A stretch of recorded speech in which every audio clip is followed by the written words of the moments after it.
Vanguard ZERO has been out globally for exactly a year today. And I wanted to just go ahead and go back and look over the year that's passed since it's been pretty special to me this entire year. I've always been like mildly into Cardfight Vanguard, but I've never actually fully committed. I remember specifically when the anime aired on Crunchyroll. I was with one of my high school friends who I used to play a lot of Yu-Gi-Oh with. So we both sat down and we watched the anime, the first episode, and I remember I was specifically pretty into it. I just didn't really understand the rules or like how this would work like as a series, and I kept sort of comparing it to like how the Yu-Gi-Oh anime works. But more importantly, my friend, he really wasn't into it pretty much at all. He was kind of like, yeah, whatever.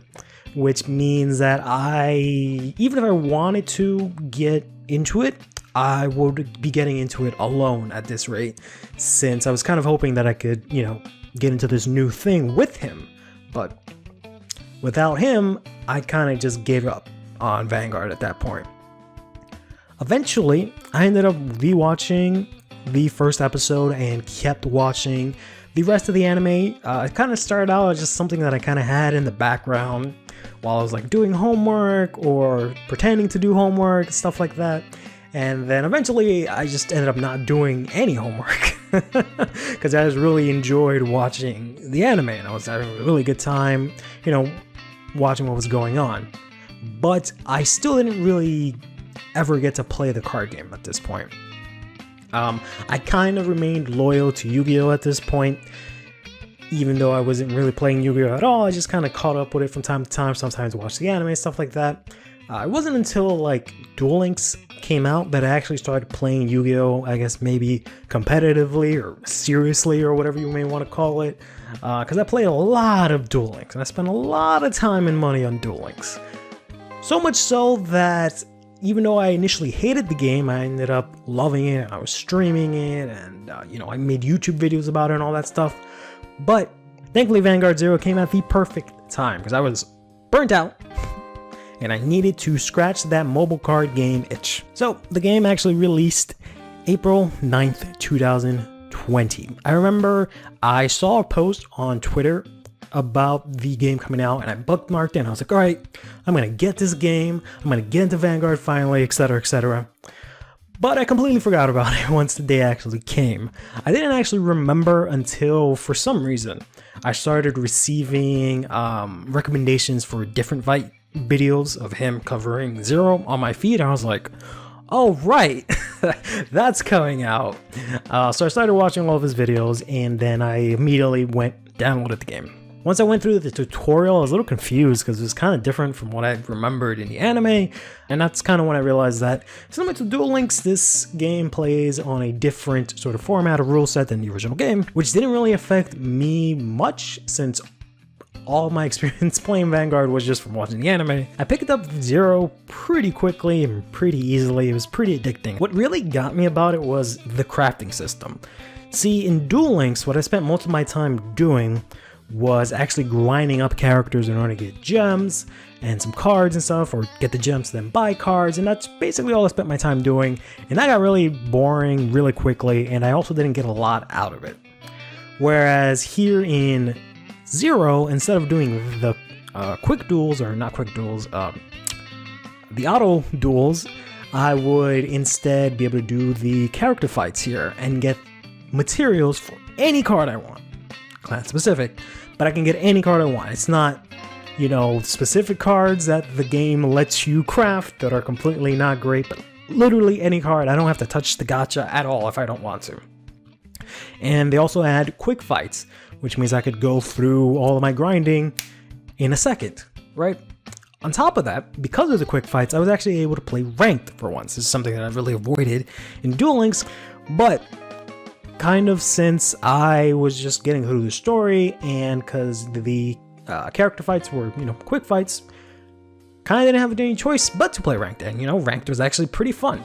I've always liked the way Vanguard has this sort of game balance where you can't really, like in Yu-Gi-Oh, get OTK'd in one turn because, you have to ride to your grade 1.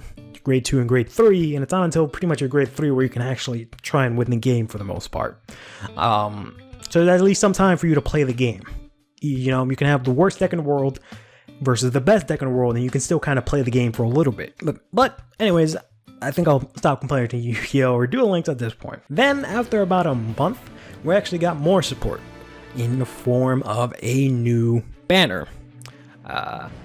In the Japanese version of the game, which is, I believe, 3 months ahead of the global version, they had a set 2 and a set 3 release.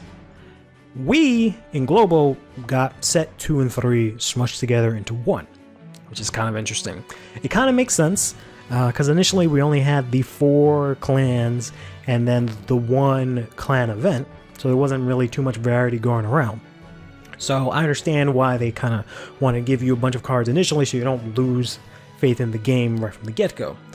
But it would have been kind of interesting to see, in terms of global, and me playing and experiencing how sort of the meta and everything would have been like if set 2 and 3 had some breathing room in between them. But in any case, none of that matters. Set 2 and 3 gave us a whole bunch of support for all the existing clans, which were, you know, Royal Paladins, Nova, Grappler, Kagero, and Oracle Think Tank. But in addition to that, we got support for 4 new clans. So we got support for Dimension Police, Dark Irregulars, Bermuda Triangle, and Pale Moon. Anyways, so I wailed super hard for this set because I really wanted to get a lot of the Dimension Police cards. I got a good friend of mine, Pablo Box, into Vanguard, specifically because I showed him the, I guess like an AM, well, not an AMV, just a clip of when Kyote Superior rides into Great Dayusha against Ren. And we were like super hyped for it because like, shit, giant robot, fuck yeah, and all that jazz. And I really wanted to play Dayusha and stuff. But, you know, first wave of Dayusha was kind of whatever. At least for me, I wasn't super into it. I didn't play too much Dimension Police. And I don't think I got anything for Dark Irregulars much. But I did get a bunch of Bermuda Triangle and Pale Moon stuff. I ended up using Bermuda Triangle a little bit in the beginning of the season, just because, you know, it's Bermuda Triangle. I always remember watching them in the anime and being like, what the heck is going on? This looks really different, because just they look like, you know, normal people, and I was more used to like other card games where it's just more like fantasy and whatnot, but they just look like straight up fucking people. But I always joke to myself like, oh man, if I ever get into Vanguard, that's the cards I'll use, because, you know, lols, big titty mermaids or whatever. But instead I played a whole butt ton of Pale Moon, and I really loved that clan. And I spent a lot of time grinding through ranked with them. And I managed to find my favorite unit so far in Crimson Beast Tamer. Set 4 came out next, and boy howdy, this one was quite the big one. We got Shadow Paladins, which when they came out, even though they only had the 1 wave of support, they were ridiculously good. But more importantly, it's the set that gave us Majesty Lord Blaster, or MLB, as he's more colloquially known. Initially, I really wanted to get it because I kept hearing about how crazy strong it was. At this point, I had become a Different Fight mega fan, so I was watching all of his videos as soon as they came out, and I was constantly hearing about how great MLB was in the Japanese server, as was everyone else, because as soon as this dropped, everyone started using Majesty Lord Blaster. Except for me, for the most part, because I only managed to pull 1 copy of him. Instead, I managed to pull 4 copies of Dote, or Gigantic Overlord, the End. And I'm not really a big fan of Kagero, but I tried playing the deck since I had it, and I just did not like it. In addition to that, I got like 6 copies of Scarlet Witch Coco for some reason, and because of that, I ended up really hating this card so much, because every time I would open for this set, I was hoping to get MOB or something like that. Instead, it was Scarlet Witch Coco. And so later on in the future, I went on to be like, man, darn that Scarlet Witch Coco, she sucks. Only to immediately get met with a bunch of pushback about a bunch of guys that apparently run Coco decks, and it's their favorite deck, and they use it a lot, and all this stuff. But anyways, during this set, we also got support in a global for Bushi-backed tournaments. What this means is that you, as a local community member, can actually host your own tournament. And in addition to hosting the tournament, you can actually get backed by Bushiroad/Game Studio if you provide them with the necessary documents, and they'll actually reward the organizer as well as some of the winners of the tournament with in-game packs if you manage to get enough people into your tournament, which I thought was really awesome. So awesome that my friend Pablo and I actually decided to host our own tournament. And this tournament went surprisingly well. So at this point, I'd actually been streaming Vanguard ZERO over on Twitch, and I wasn't like super popular or anything like that. And Pablo wasn't really streaming or making YouTube videos or anything like that, really. We were just kind of shit talking on Twitter for the most part, but we actually managed to pull about 40 people, which was really impressive. I ended up actually streaming the entirety of the tournament, since you need to provide, I think it's like, you have to provide specifically one match of each round to Bushiroad/Game Studio in order for them to legitimately consider it a legitimate tournament and actually give you the packs. So I ended up streaming the entire thing, which, man, that was really something. The tournament started at about 2 p.m. and ended at about 11 p.m. due to a combination of all of the participants and the fact that for some reason Pablo and I thought that we needed judges for each match. So me and him and 2 other people would actually go into the matches at the time and actually watch them, make sure everything was, kosher, which made no sense considering that the game already kind of does that for you. It's kind of more or less impossible to cheat in those circumstances. And everyone was, relatively cool about reporting the reports correctly. But yeah, I pulled out all the stops for that one because I ended up helping organize it, making sure everyone got their matches. I was streaming it. I was also casting all of the matches, doing play-by-plays, and then I also participated in the tournament, which doesn't really mean much because I ended up losing in the first round. But all of that on top of the fact that a lot of the participants were actually from, parts of Latin America, so I had to do a lot of this stuff in my broken Spanish. That was a real that was a real adventure, to say the least. Nonetheless, I ended up losing in the first round. I actually lost to the winner of the tournament, who went on and won the whole thing, with Pablo actually being in second place. So that was also really cool. Other than that, the game actually started to be a little bit miserable. With the new support, I was having a lot of trouble actually playing Pale Moon with the base set of support that we've got. And, I wasn't really having a great time playing with MLB.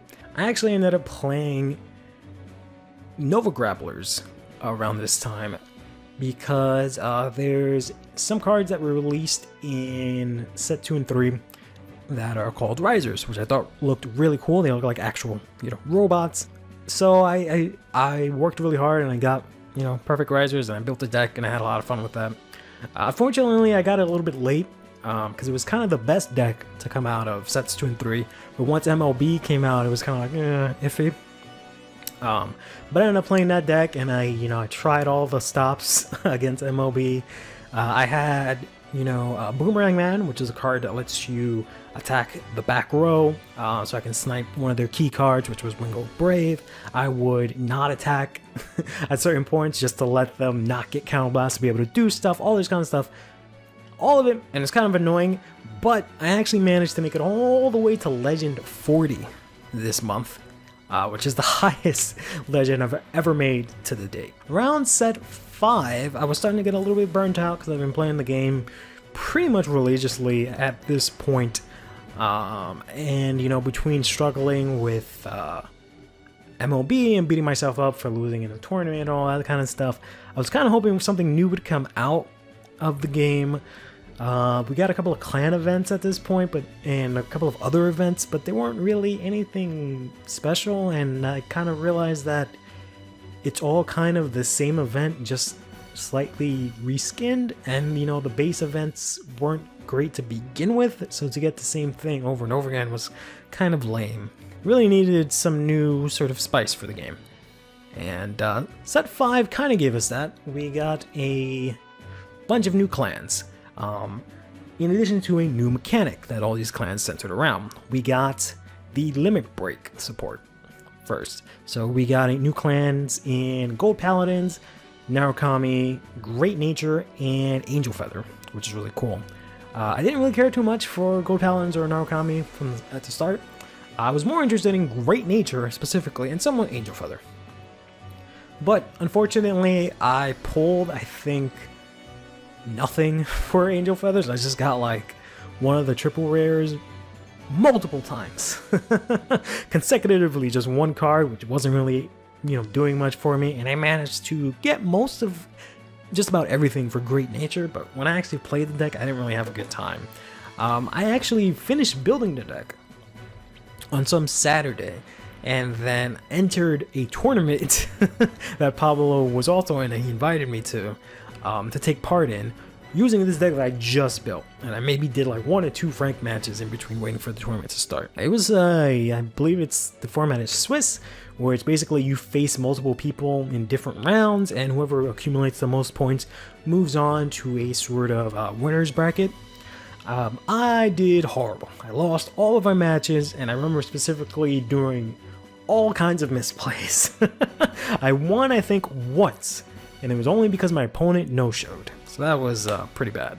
In general, I didn't really like how Great Nature played with this first wave of support, so I was kind of underwhelmed.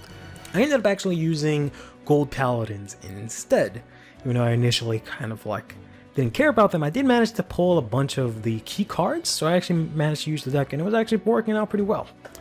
But then we got set 6, which gave us support for a couple of the older clans. So we got support for Oracle Think Tank, Nova Grappler, Dark Irregulars, and Pale Moon. The Oracle Think Tank stuff was actually really cool. I originally wanted to play Oracle Think Tank back in set 2/3 because we got these set of cards called Tsukiyomi. And in general, for the whole clan, their whole sort of gimmick or premise is trying to divine the top cards of your deck and, figuring out what you're going to draw next or what you're going to check next. And whenever I saw that in the anime, I thought that was super cool. And that was, more seriously, the deck that I really wanted to play, just because I had always had a really good memory. Even specifically, I remember growing up playing Yu-Gi-Oh! And I would kind of, in my head, I would think about what was left in my deck, card for card, and thinking what would be like, what are the chances that I'll draw this card, or how long I would have to stall out to maybe be able to draw this card, and etc, etc.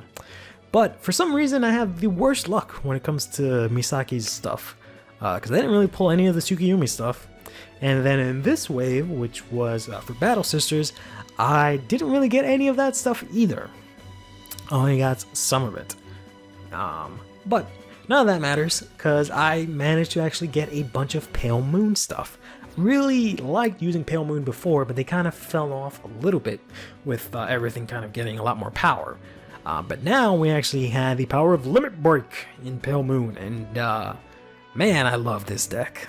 It's usually pretty hard for me in these kinds of games to say I really love some sort of deck or anything like that, because usually I'm pretty picky when it comes to aesthetics and whatnot, and usually when I find a deck that I like, they don't end up being very good in the game, or I don't really end up having fun with them. But for some God-given reason, Pale Moon just checked off all 3 of those boxes, and we, hit the ground running with that. I eventually realized I only had 1 Dreamy Fortress, which is a somewhat important card. I ended up, I believe, crafting 1 more after this, so I had 2 at this point. And then I started working my way up to crafting the other 2 at this point. In addition to this new set, we also got some new nerfs. I think we also got a couple of buffs, but more importantly, above all else, we actually got a nerf to Wingull Brave, which was a pretty pivotal card for MLB. Granted, it didn't really hurt the deck too much. The deck was still really good, but it definitely slowed it down a little bit. Since it was called Wingull Brave and he was gone, Pablo actually organized another tournament called the Wingull Wing Gone tournament. I ended up streaming and casting this one as well, but it was single elimination, no judges, none of that stuff. We kind of learned from our mistakes from last time. But I actually ended up losing this tournament in the first round, or it might have been the second round One of those two, specifically because I decked out. And I remember being so upset about it, because I'm pretty sure I could have at least tried to win that turn. But what ended up happening is I attacked with Lukier for game, and I did my drive check, and I got a draw trigger, which ended up drawing me the last card in my deck, and I lost. In Vanguard, as soon as you have, no cards remaining in your deck, you lose. No matter what point of the game it is, if you remove the last card from your deck, you lose. So I lost. I was pretty devastated by this, because not only did I lose, the other tournament, I gave myself a little bit of an excuse, like, oh, well, I lost to the guy who won the tournament, so, that's kind of whatever. And I did really good in, rank that season. Then I lost the other tournament, but I was like, well, I was kind of using this deck that I've never used before, excuses. But now this time, I didn't really have much of an excuse. Even though, I did lose by deck out, I still lost, and I was still kind of putting it all my all. So I felt kind of down. At this point, I had actually started streaming the game pretty regularly, sometimes even 3 times a week. And I was actually making some friends with some of the people in the community that were also streaming over on Twitch. Specifically, someone named Juan Mango 64. Juan Mango is a really cool guy. If you haven't checked him out yet on Twitch, you should. He has this really cool club aesthetic, and in general, he's a really chill guy. Except for that time that he burned down his club for insurance money. But anyways, we don't talk about that here. Anyways, he showed up to one of my streams to remind me that he had a tournament coming up. He had actually sent me an invite, and I just completely forgot to actually enter the tournament. Thankfully, he did come by and remind me, because I managed to enter 63rd out of 64, because he was going to cap it at 64, so I was the second to last person to enter. A couple people entered and dropped out, and then eventually Pablo was actually able to enter the tournament as well, which is really cool. And this was going to be a pretty serious tournament. It was the Juan Mango Invitational Birthday Tournament. We have a big one coming up here. This might actually end up being a tournament arc, but basically it was a huge tournament with 64 competitors. It was going to be live streamed. They had actual casters. There was a bunch of organizers. There was actually prize money, the whole shebang. But it wasn't actually until next month, which was actually Juan's birthday. So I had about a month or so, maybe a little less than that, to actually finish and prepare my decks. This tournament was going to use a 2-deck format. So what that means basically is you enter in with 2 decks, and when you face your opponent, you have to win 2 out of 3. As soon as you win with one of your decks, you can't use that deck anymore, because you have to win with both of your decks. I was still trying to figure out what decks I was going to bring in, but I more importantly wanted to finish up my Pale Moon deck. As I mentioned before, I only had 2 Dreaming Fortresses, and there was no way I was going to have enough time to craft the last 2. So instead, I kind of just gathered up all my gems and gacha tickets at this point, and just gave a prayer out to the Vanguard gods, the gacha gods, and actually hit the gacha. And lo and behold, I actually got another copy of Dreaming Fortress, along with another triple rare, which was actually a copy of Lukier, which I already had 4 copies of. But it actually gave me materials to craft my last copy of Dreaming Fortress. So I actually had my Dreaming Fortress Lukier super awesome deck built and ready to go. Since the tournament was actually next month, it meant that a whole new set was actually going to release right before the tournament, which was kind of odd. Set 7. And it was in December. December was crazy packed with events, so this is actually going to be a long one, so sit tight. But Set 7 gave us support for quite a lot of things. It gave us support for Dimension Police. It gave us support for Angel Feather, Great Nature, and a brand new clan in Aquaforce. Just about everyone was actually waiting for this set to drop to submit their decks for the tournament, because they all wanted to play with Aquaforce. Aquaforce was, coming down the pipe. It seemed like a really good deck, and a lot of people wanted to play it. Me and Pablo were excited about this set because this was the set that Great Dayusha came out in. Of course, I did not get Great You shouldn't even know I hit the gacha quite a lot. So instead of going in with Dimension Police and Pale Moon, which I was kind of hoping for, I ended up actually going with either Risers or Gold Paladins to support my Pale Moon deck. Because I knew Pale Moon was great, I love Pale Moon, and I knew it would be the nice ank, but I needed something to accompanying it. And I figured, since Pale Moon was somewhat defensive, a more aggressive deck like Risers or my Azel build would work out pretty well. In the end, I ended up going with Azel because I figured since I'm running 9 crits at that deck, it can be pretty sacky and it can give me a lot of like cheap wins. And if worse comes to worse, Pale Moon can just clean up and give me the win for that round. So I went in and I submitted both of my decks, my Azel deck and my Pale Moon deck. Took a look at the deck list, and as I expected, a bunch of people were playing MLB and Aquaforce. Mostly, I think, a combination of the two. I wasn't really a fan of Aquaforce. Ironically, the Vanguard has this weird thing where, like, if I ever say, oh, I don't like this, they hear the opposite, and in the gacha, they're like, oh, is that true? Here are all these cards that you don't like. Because I actually managed to pull, I think, 3 copies of Maelstrom, which was one of the triple rares for Aquaforce, and then I had enough material to craft, you know, the 4th one. So I actually had most of the deck built from day 1. Unfortunately, because I didn't really want to play the deck. I just didn't really like Leon, the character that uses the deck in the anime, because he was just kind of like a jerk, which was kind of the point, because he was kind of like a bad guy in the beginning. But then, I don't know, it just...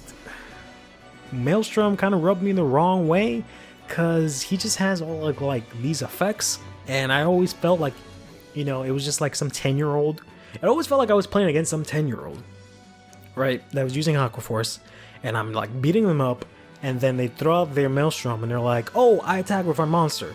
By the way, he gets a boost in attack. By the way, he gets another boost in attack. By the way, he draws a card. And, by the way, he retires one of your cards too.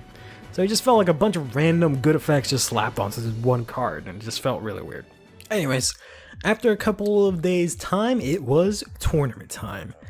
I actually showed up to the tournament late because I completely lost track of time. I think the tournament started like a different time, or like there was a time zone. I don't know what was going on. But like some sort of anime main character, I showed up super late. Pablo actually managed to send me a message like, hey, where the hell are you? They're like calling you because your match is starting. I'm like, oh crap. So I ran, not actually because I was, you know, just sitting down, but I ran to go to Discord and get into my match. I originally wanted to try and record this tournament just to have footage and then make a video talking about my experience on YouTube going through the tournament. But since I was late, I didn't really have time to set anything up, and I was just like, fuck it, just play the game. I actually ended up highly regretting that in the long run. But anyways, I barely managed to make it to my match. My opponent was waiting for me. I was like a couple of minutes away from getting disqualified. From what I remember, my opponent had Spike Burrows and Great Nature, and I think they beat my Gold Paladins first, but then I eventually managed to beat them again with Golds, using against their Great Nature, and in the end I beat them with Pale Moon, managing to finally advance to the next round. And it was at this point that I realized something interesting. Must have been something to do with the fact that we both joined at the same time, but Pablo was actually in a bracket right near mine. And when I looked at the bracket, I noticed that if I were to win 2 games and make it to round 4, and Pablo was going to win his next 2 games, given that he had already won the first round also, we were actually going to face off against each other. Pablo and I had obviously played a lot against each other before the tournament, and I pretty much always came out on the bottom. Pablo pretty much beat me every time. I maybe beat him a couple of times out of like some fluke wins or like some actual wins or anything like that, but nothing decisive or like a set or anything like that where I actually came out on top, right? But I saw that and I was like, great, this is an opportunity to actually prove myself against him and actually win for once, and in a tournament. And I was like, I'm gonna make this anime moment happen. Whether it kills me or not, I'm gonna make it happen. So I went into my next match against a player that had both Spike Bros and Shadow Paladins. They, similar to last time, ended up beating my golds with their Spike Bros. Seems I have a bad matchup against that. And then afterwards, I ended up beating their shadows with my golds.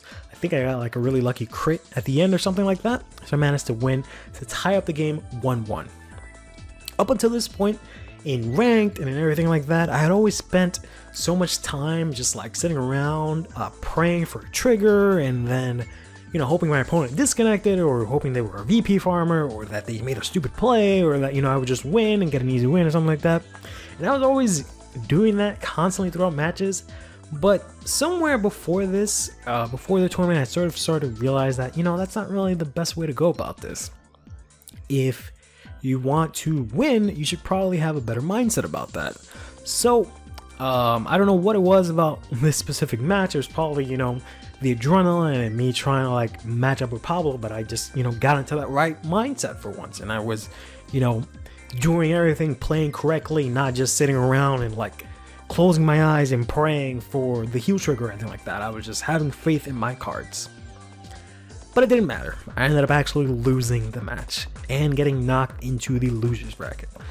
I was pretty disappointed about that, but Pablo actually ended up losing his match also. I think he made it to the next one, round 3, but then he also lost and went down to losers bracket. So now that I was in the losers bracket, I was kind of disappointed, but I was also one game away from losing. So I really wanted to, you know, still prove myself. And I ended up playing against my next opponent in losers bracket. I don't remember what deck they used first, but I remember getting a easy win with the Gold Paladins and be like, yes, all right, we got this. Then next up, it was a match against their Kagero and my Pale Moon. And I remember this one specifically because they ended up writing Blockade at some point, which completely shuts down the dreamy defense that I've been building up this entire time.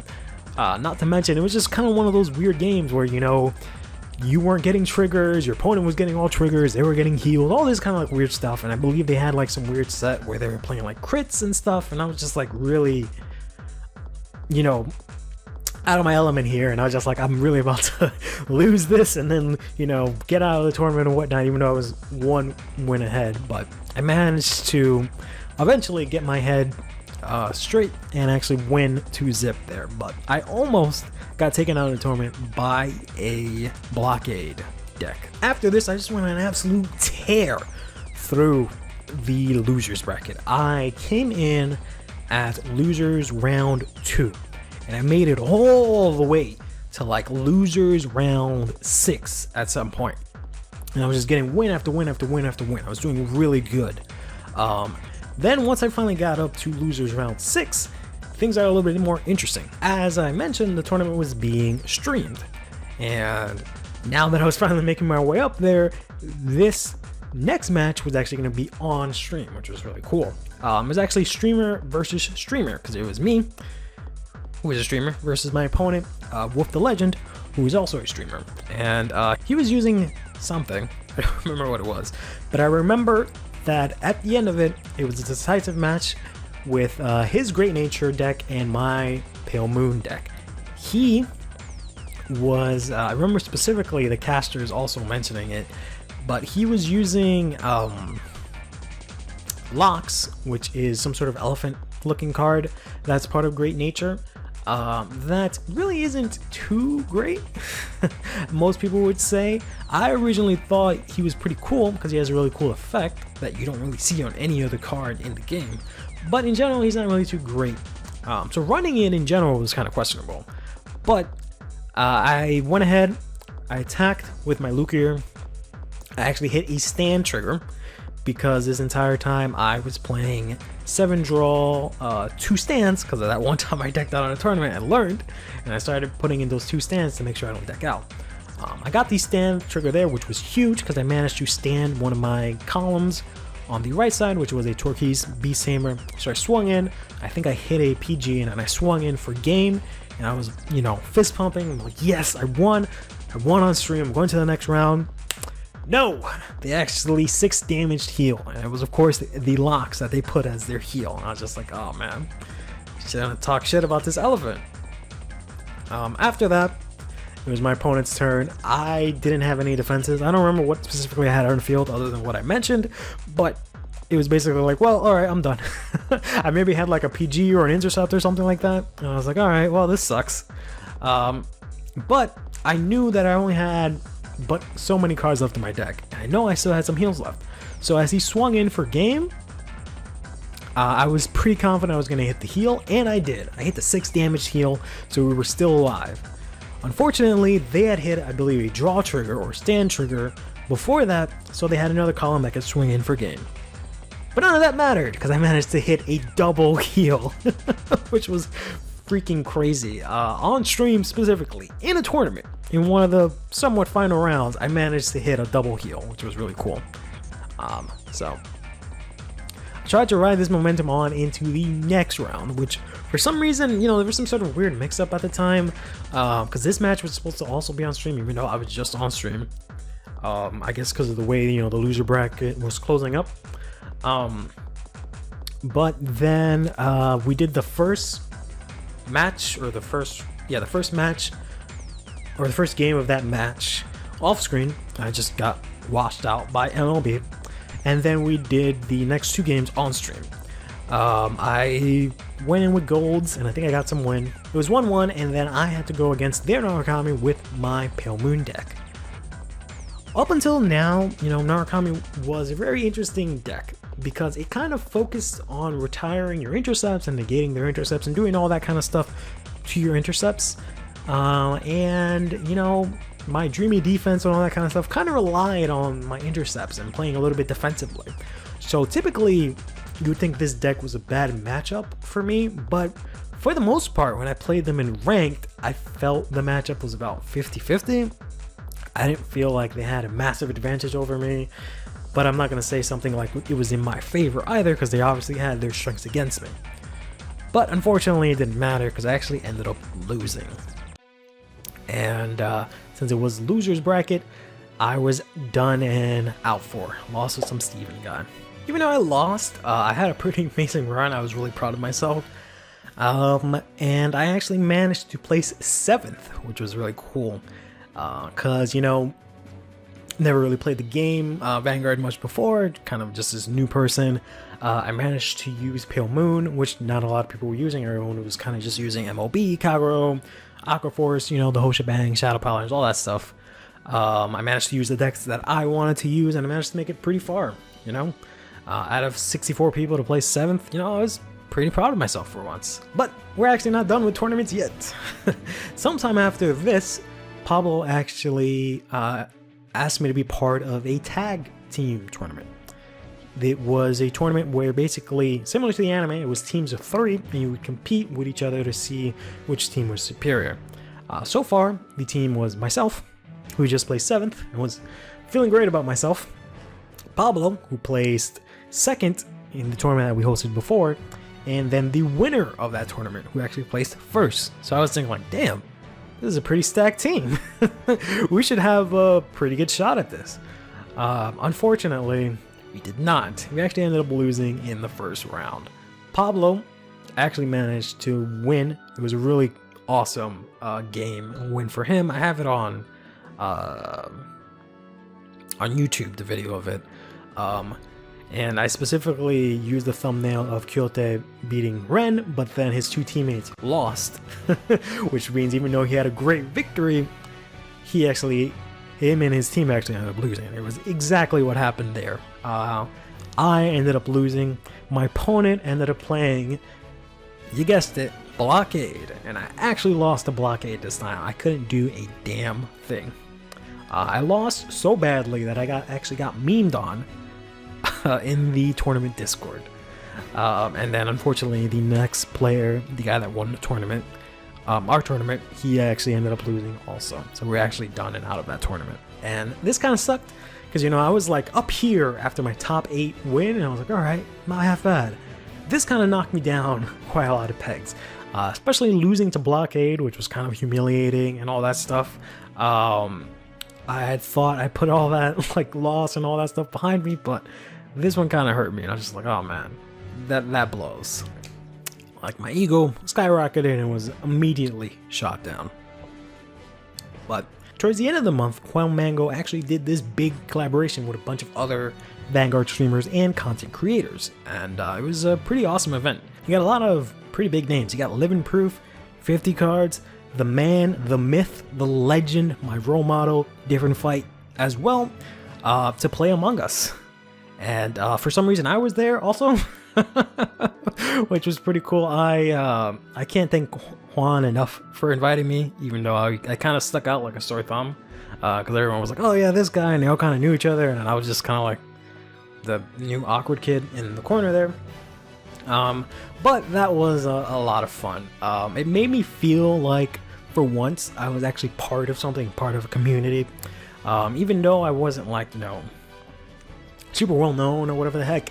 But yeah, some people still knew about me, and it wasn't so much the fame or whatever, not that I really had any, but it was just the fact of being part of like a community, having like people that, you know, I can go on Twitch and see a couple of people streaming, like, hey, you know, I know this person, let's go talk to this person, let's watch this stream, you know, they'll come to my stream, all that kind of stuff.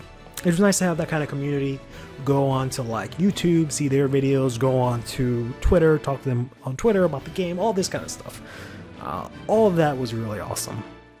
I never really had any of that sort of sense of community in any of the other sort of games that I've played. When I did, the community just was not very inviting and welcoming.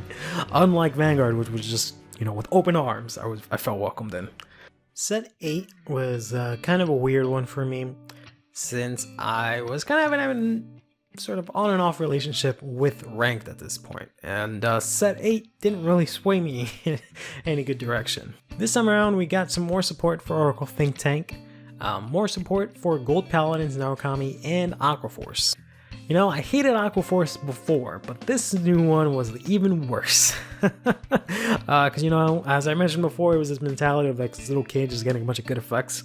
Well, now, Glory Maelstrom, it had this effect where it was able to attack you with 2 crits, which means it does 2 damage. But if you don't happen to have a grade 3 in hand that you can discard, you actually can't block the attack, so you would just take it. So once again, it just felt like these random effects coming out of nowhere. It was just like, oh, I'm losing, here's some shit that I made up, so now that I can win, right? But obviously, having to deal with that in rank initially was kind of like, what the fuck? As I'm sure a lot of people felt the same way. I was trying to see if I can get the new Ezreal support to work out, especially since Mango was actually throwing another tournament this time around. This time it was actually a Swiss tournament, where once again you fought off against multiple different people in different rounds, and then you accumulate a couple of points, and whoever has the most points moves on to a winner's bracket. I spent so much time on stream, off stream, trying to figure out what deck I was going to bring to this tournament, and tweaking my deck to try and make it a little bit stronger. I took my original Pale Moon deck and I tried to make it stronger by removing these stands and instead replacing them with crits. And I think I messed around with a couple of the other cards that I had in the deck. And I did some weird thing for my Gold Paladin deck where I just threw in a bunch of random cards, seemingly random cards, and I played like 9 stand and 3 draw or something weird like that. A really weird combination. And I ended up going into the tournament with that. And it's not going to be any, no more tournament arc this time around, because this one was short and sweet. I just got completely destroyed. I won, I think, like maybe 2 games, which was pretty cool, but I did really bad. I placed, I think, like 28th out of like 40 people or something like that. So I didn't do very well this time around. This one hurt me even more. This one I took pretty hard, because I spent so much time building these decks, and I just hated these decks. Even after I built them, I thought they looked good, But even just going into it, like initially going into the tournament, I was like, oh man, I should change my deck. I don't like how this looks at all. And it was just, I was not having a good time with these decks. And I didn't like what I did to them at all. So that was a real big mistake. And I started getting really negative about it. I was just like, man, I thought maybe this was something that I could maybe be good at and like maybe really compete in. But I was like, nope, never mind. I just suck. Maybe I should just stop doing this.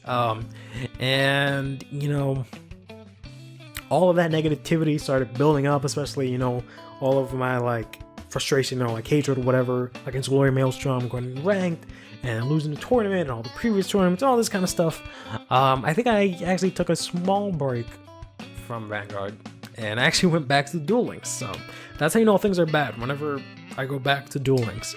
But, you know, I was just being really negative for no real good reason. You know, if you lose, it's not really that big of a deal, but I was just taking it really hard. After set 8, we got set 9, which is also a really impactful set, because it gave us the new mechanic in Break Ride, and also started the beginning, I believe, of the Link Joker era. But this set gave us a bunch of support for Narukami, Golds, Nova Grappler, and a brand new clan in Genesis. I really wanted to get the Narukami stuff. I hadn't really cared about Narukami before, but one of my favorite characters in the anime, Naoki, actually used Narukami, specifically the Eradicator cards that were coming out in this new set. Well, maybe I wasn't the biggest fan of Naoki, because there was actually this Naoki mega fan on Twitter, where wherever you would see a Vanguard post about Vanguard ZERO, you'd always see this guy comment like, hey, that's cool, but when does Naoki come into the game? No matter what the post was about. And you would always see it. It would always be the same gif of like Naoki putting on his glove. So much to the point that Pablo actually kept track of how many times this happened, and he made him like this nice little AMV where it was like a sideshow of all the times that he said that once the character was actually released. It was pretty nice. But as you can probably imagine, I didn't get any of the Eradicator stuff. And it really sucks, because Eradicators was actually a really, really good deck. Really, like, top tier deck. Really expensive deck as well, because there was a lot of triple rares that you had to get. That being, triple rare being the highest rarity of all of Vanguard ZERO. And wasn't too happy about that. Because there's no way I was going to be able to, you know, craft all of these cards, right? On top of that, as you also might have guessed, my luck with Misaki continues, because I didn't really get a lot of the stuff for Genesis that I wanted, because there was also a Misaki clan. Instead, what I got was actually a bunch of stuff for Liberators, which was kind of odd. Liberators, they were kind of okay. They were also pretty expensive, because they had a lot of triple rares. They were an okay deck, nowhere near as good as Eradicator at the moment. So I kind of felt disappointed in that. I played a little bit of Liberators, since I got so many of them. I also got a bunch of the other triple rares, and it always just felt like the game was calling out to me to use Liberators, much like it did, I felt like, in set 2 and 3, where it just started giving me all this Pale Moon stuff that I just started getting extra, and I was like, alright, fine, I'll play Pale Moon. And you know, I listened to the game and I loved it. But this time around, I kind of ignored the game and I was like, no, this deck is kind of whatever. Not really liking it too much, and I just kind of put it to the side. And for the most part, I was considering just taking a break from ZERO. I was starting to get a little bit burnt out. Clan events weren't great. No new events were really coming out. And we had a couple of new little things, but it wasn't really anything too groundbreaking. Having to face up over against Eradicators, not being able to get Eradicators of my own was kind of disappointing. And I was still kind of miffed about the tournaments and stuff that I lost, because I was being a big whiny baby. But then set 10 dropped. This was actually been called the Waifu set, because it is a set that actually revolves around units that are all female units and used by female Vanguard players from the anime. And I was really into this. I loved a lot of these decks. I ended up playing a lot of Jewel Knights and Angel Feather this time around, because they got support in this. The other clans that got support were Oracle Think Tank and Bermuda Triangle. Jewel Knights were really fun. They actually invigorated my love for the game a little bit better, because they kind of helped me, they kind of carried me through it, in that I was able to use like Ganslot and Blaster Blade, which was a nice combo, because you can, you know, easily put blast Gansalot back into the deck, get a heal back in deck, get Blaster Blade, who lets you retired. You can get a bunch of crits. So it was a pretty nice, pretty easy to use deck that worked out pretty well. So it got me a pretty good amount of wins. But I also managed to have a lot of materials left over for Angel Feathers, because I just kept getting a lot of the same cards that kept getting me a bunch of the materials for Angel Feathers. So I managed to craft Celestials for Angel Feathers as well, and I really loved that deck too. I had a lot of fun during this time. This was also around Christmas, which was around my birthday, so I had a little bit more free time, a little bit more extra money. So I actually remember spending a bunch of money on my birthday for the split gacha they had, because, you know, there was 4 clans, and what they did is that they did this special gacha that had 2 of the clans, so you had a better chance of getting, you know, all the cards for those specific 2 clans rather than having to pull for all 4. And the 2 of them conveniently were the other side of that set, which was Oracle Think Tank and Bermuda Triangle, who I didn't really have anything for. So I was like, sure, I'll hit this. My luck for Misaki is completely horrible. I'm gonna force it this time. So I hit the gacha a lot. I got a bunch of the Oracle Think Tank cards for the summer round, which was for the Magus cards. And I tried using them, and I was super hyped for this card specifically. I didn't really care too much about Celestials or Jewel Knights. I thought they would be kind of cool. I was like, oh, if I pull it, that'd be great. But no, my luck, I might not. And I kind of really looked at Magus. I was like, oh man, this looks really cool. Maybe I can finally play Oracle Think Tank. No. Didn't actually like the deck at all, to be honest. I played it a couple times. I just did not have any fun and immediately dropped it. Maybe it was a good thing that, you know, I had such bad luck with Misaki, because maybe I just don't like her clans as much. And after that, set 11 came around. You know, I actually don't even remember what's in this set, but I remember that there was Genesis support again, and I felt, all right, let me give this a shot, because this wave of Genesis support was actually pretty cool. They did a lot of like soul charging, a lot of stuff manipulating the soul, and it was similar to Pale Moon, so I thought it was really sick. So I went and I waited specifically for the clan gacha for Genesis, and I just got all of the Genesis stuff. And even though after I got it, I felt kind of bittersweet about it, because I like waited and waited for this clan rate to come up, and I didn't even like get anything else for that set. I just kept waiting, and you know, I used all of my stuff at that point, got all the cards, and I don't know, I was kind of like, I guess I'm happy about this now. And I went, I built a deck, and I started using it, and once again, I was just not too excited about it. I don't know what it was. Again, I think it was just meant to be that I shouldn't be playing stuff that Misaki uses. There was a good reason the gacha wasn't giving it to me, but I just didn't want to listen. Set 12 was another massive set because we got support for Shadow Paladins, who haven't got support for so long. But now they got Revengers, which is immediately known as, you know, one of the fan favorite decks that a lot of people were clamoring to play. There were a lot of people that early on would set their tag in game to, you know, Revengers waiting room, because they were just waiting for this set to drop so they can play this deck. It was so hyped that the game was actually overloaded with people trying to play the game. That actually they had to do maintenance, and it was always really sluggish and like slow that first day when the set dropped. I remember, like, I was just like, whoa, Revengers are a big deal, right? On top of that, there was also the new clan in Link Joker, which was a sort of like evil clan that played a lot of importance in that section of the anime. So it's a pretty big set. I didn't really care too much for Avengers or Link Joker, because they're kind of like super popular, and I always try to like not play the popular stuff, because I always want to be cool and unique and stand out and not use stuff that other people are using. Which means, of course, I got all the Revengers stuff without even trying. Revengers and Link Joker took up the majority of the rank ladder. It was like 90% both of those clans, and then 50% of the time of that 90 was Revengers, because, you know, I don't blame them. The deck's really good, generates a bunch of advantage, does about everything, can draw, retire, attack, everything, right?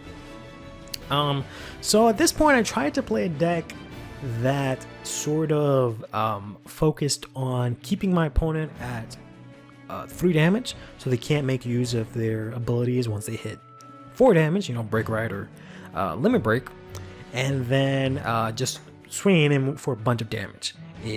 Similar to a deck that I tried playing before called the Blau Ethics that I was super hyped up for in set 9, but I actually got the deck and found the deck to be really frustrating, because what you basically need to do is stall out until you meet specific conditions. Those conditions are your opponent is at 3 damage, so they can't really do too much to you.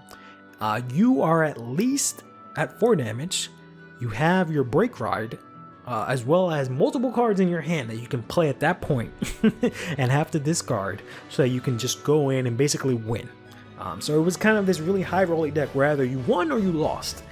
And it was more or less a coin flip on whether or not you got what you needed or you just fell flat on your face. There was a new version of the deck that basically did the same thing that came out on this set that I started playing with, and man, I was so frustrated playing this, because it was just every single time I would draw a card. If it wasn't what I needed, I was just like, oh no, I'm gonna lose. If I didn't hit the triggers as I was supposed to, if I didn't get the cards exactly how I was, it was just way too much. I dropped the deck, the original version of the deck, Blau Ethics, even though I really wanted to play it for the same reason, just because I can't take every ranked game having this kind of stress. And then now this deck, the same thing. So again, I got a little bit burnt out. But rather than like going off into my doing the dual links again, since I've been streaming, I kind of just, you know, voiced my frustrations on stream, I remember, and we took a look at the Liberator deck that I had. Got some new supported Liberators for this set as well, and we kind of built a fun Liberator deck that just, similar to my previous Gold Paladin deck, has 9 crits and just, you know, smacks my opponent to the face with 9 crits, and I just had a lot of fun with that deck. And it made me sort of feel that sense of community that I had before that I kind of lost out on, because I was just focusing on, like, you know, ranking and getting super high in rank, not really like talking to anyone or like trying to really do too much in terms of like tournaments or anything like that. I was just like, oh, I gotta rank up, all this kind of stuff. So it kind of like set me back. I was like, oh man, this is kind of more what Vanguard is about, not just trying to get top 100 or anything like that. But then after that, we got set 13 that I was really looking forward to, because it gives us support for Pale Moon. I've spent pretty much since the set was announced in Japan, the Japanese servers, and since it's about 3 months before, since that time I've spent it just grinding up to get Pale Moon materials just so I can get all the cards on day 1, which of course I ended up getting, and I ended up playing the deck, and I love that deck so much. Once again, it just ticks all the boxes for me. I love the aesthetic. It actually works really well, and I actually enjoy playing it, which is amazing. I ended up getting a couple of the other things, but all I cared about was Pale Moon, and you know, I was actually having a pretty good time with the game now, because this deck, it made me feel like even if I lost, it wasn't like I lost because I sucked or something like that. It was kind of like, you know what, whatever, because I was still having a good time.